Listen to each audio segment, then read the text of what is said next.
Hello friends, आप सभी का यूपीएससी डायरी में हार्दिक स्वागत है। दोस्तों, जैसा कि 22 दिसंबर को पीसीएस एग्जामिनेशन होना है और काफ़ी कम समय बचा है, तो मैं आशा करता हूं कि आप सभी अभी रिवीजन के मोड पे होंगे और अपनी तैयारी को अंतिम धार दे रहे होंगे।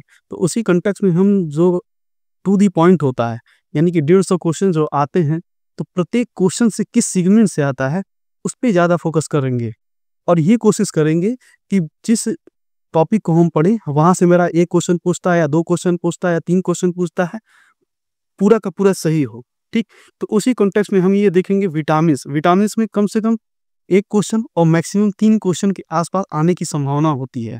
ठीक, चलिए तो फिर हम विटामिन्स के बारे में देख लेते हैं कि किस टाइप के क्वेश्चन पूछते हैं। तो हम देखेंगे मुख्यतः 4 टाइप होते हैं। ठीक है, क्वेश्चन का विटामिन्स का पूछने का। ठीक, पहला टाइप आप देखेंगे कि उसका वैज्ञानिक नाम पूछ देता है। ठीक, दूसरा होता है कि उसके संबंधित कौन सा रोग होता है, उत्पन्न होता है, यानी उसकी कमी से कौन सा रोग होता है।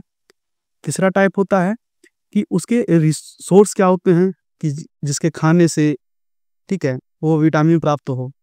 और चौथा पॉइंट जो होता है वो ये पूछता है कि कौन से विटामिन जल में घुलनशील है और अघुलनशील हैं। इस तरीके से क्वेश्चन बनाता है, यानी 4 टाइप हो गए।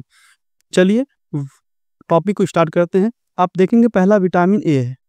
ठीक, इसका वैज्ञानिक नाम जो है रेटिनॉल होता है। ठीक, अब इसका जो सोर्स होता है वो देखेंगे मुख्यतः गाजर ज़्यादा पूछा जाता है क्वेश्चनों में कि इसका विटामिन ए का मुख्य सोर्स क्या है, तो गाजर ज़्यादातर पूछा जाता है। और देखा जाए सोर्स तो क्या है, हरी सब्जियां हैं, दूध है, मक्खन, अंडा, यकृत, मछली का तेल इत्यादि। ठीक, और देखेंगे इससे संबंधित कौन सी बीमारी होती है, तो अधिकांश अगर ऑप्शन में आता है तो रतौंधी आता है। ठीक है, उसी के उसी के कमी की वजह से जीरोपैथलेमिया नामक भी एक रोग होता है। ठीक है, अब नेक्स्ट विटामिन है विटामिन बी 1। ठीक, थायमिन इसका साइंटिफिक नेम है। और इसके सोर्स क्या हैं, सोयाबीन है, अनाज है, दूध है, फलिया है। अब इससे रोग कौन सा होता है इसकी कमी से, तो बेरी बेरी होता है। सेकंड देखेंगे हम विटामिन बी 2, तो राइबोफ्लेविन कहते हैं इसको, यानी वैज्ञानिक नाम इसका है। फिर इसका सोर्स देखेंगे अंडा है, पनीर है, मांस है, यीस्ट है, हरी पत्ती पत्तेदार सब्जी है। यहाँ ध्यान देंगे आप, हरी सब्जी ना हरी पत्तेदार सब्जी बोला गया है। ठीक, ये भी मेंशन कर लेंगे। ठीक, क्योंकि क्वेश्चन में सीधे सीधे आ सकता है ये पत्तेदार सब्जी के कॉन्टेक्स्ट में, फिर वो कंफ्यूजन हो जाएंगे आप। ठीक, अब इससे संबंधित बीमारी कौन सी होती है, तो किलोसिस होती है, त्वचा का फटना होता है, आंखों का लाल होना होता है। ठीक, अब नेक्स्ट आते हैं विटामिन बी 3।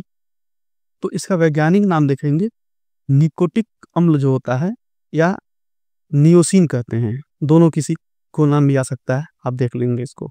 फिर इसकी सोर्स क्या है, तो आप देखेंगे दूध है, अंडा है, फलिया है, मछली है, यीस्ट है, मांस है।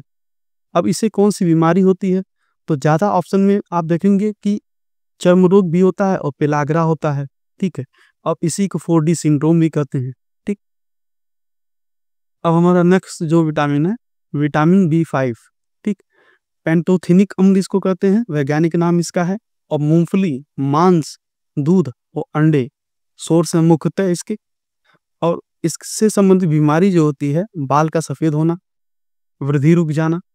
ठीक, अब नेक्स्ट विटामिन हम विटामिन बी 6 देखेंगे। पैराडॉक्सिन होता है इसका वैज्ञानिक नाम।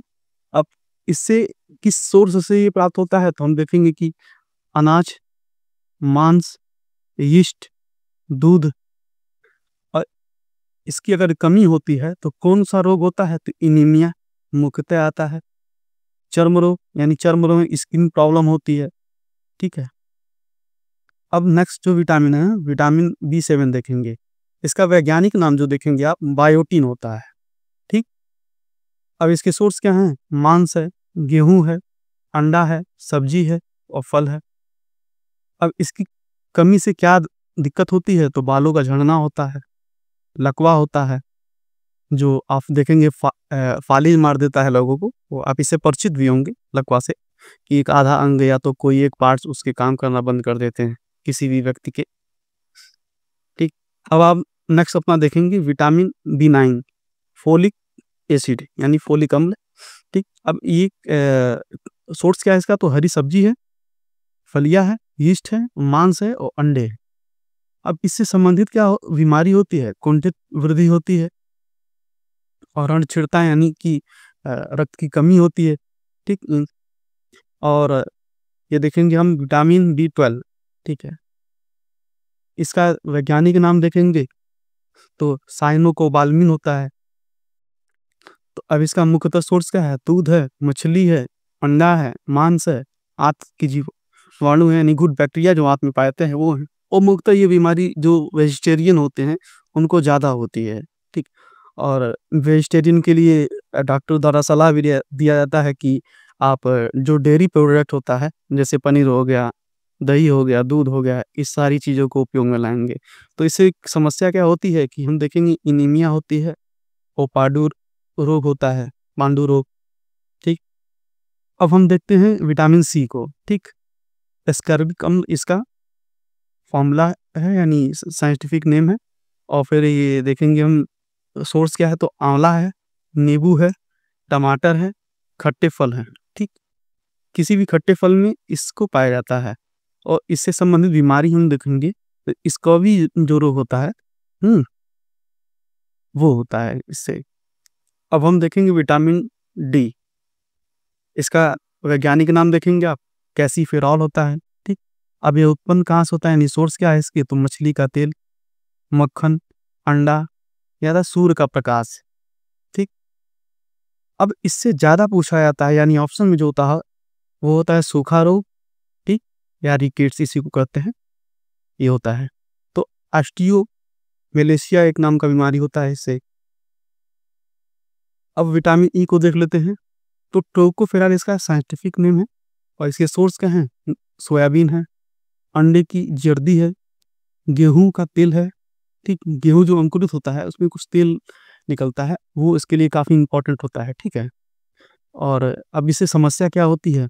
तो जननांग पेशियों का कमजोर होना, जनन क्षमता जो होता है उससे कमी आ जाती है। ठीक है, अब हम देखेंगे अपना लास्ट जो विटामिन है, विटामिन के, नेफ्थोकिवनिनोन। ठीक, नेफ्थोकिवनोन।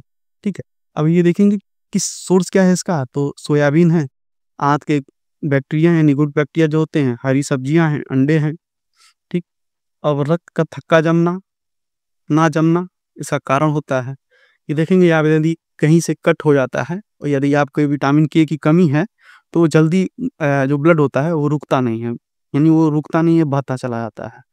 तो यदि इसकी कमी होती है तो ये समस्या उत्पन्न होती है। ठीक है, तो दोस्तों हमने अब आप ये देख लिया कि यहाँ से ये क्वेश्चन 100% ये कम से कम ये क्वेश्चन तो आना ही है। हमने 3 चीज़ों के बारे में देखा। पहला, इसका रासायनिक नाम भी देख लिया, दूसरा इसका सोर्स देख लिया, तीसरा इससे संबंधित बीमारी देख ली। अब चौथे पॉइंट ऑफ व्यू आते हैं कि चौथा पॉइंट ये था कि कौन जल में घुलनशील है, कौन नहीं है। तो विटामिन बी कॉम्प्लेक्स, यानी कि B1, B2, B3, B5, B6, B7, B9, B12, B complex हो गया। और विटामिन सी, यानी बी और सी, ये जल में घुलनशील होते हैं, यानी ये शरीर में जल्दी से ऑब्जर्व कर जाते हैं और जब इनका जो शरीर की इनकी डिमांड होती है पूरी हो जाती हैं तो ये बाह्य के द्वारा निकल भी शरीर से बाहर भी चले जाते हैं, जैसे मूत्र के द्वारा। ठीक है, ठीक है, तो दोस्तों हमने चारों पॉइंट ऑफ व्यू से इसको देख लिया है और काफ़ी अच्छे तरीके से देखा। इसी तरीके से हम किसी और भी टॉपिक को आपके सामने लाएंगे और जो मोस्ट इम्पॉर्टेंट परीक्षा के टॉपिक से परीक्षा के लिए इम्पोर्टेंट होगा उसके लिए।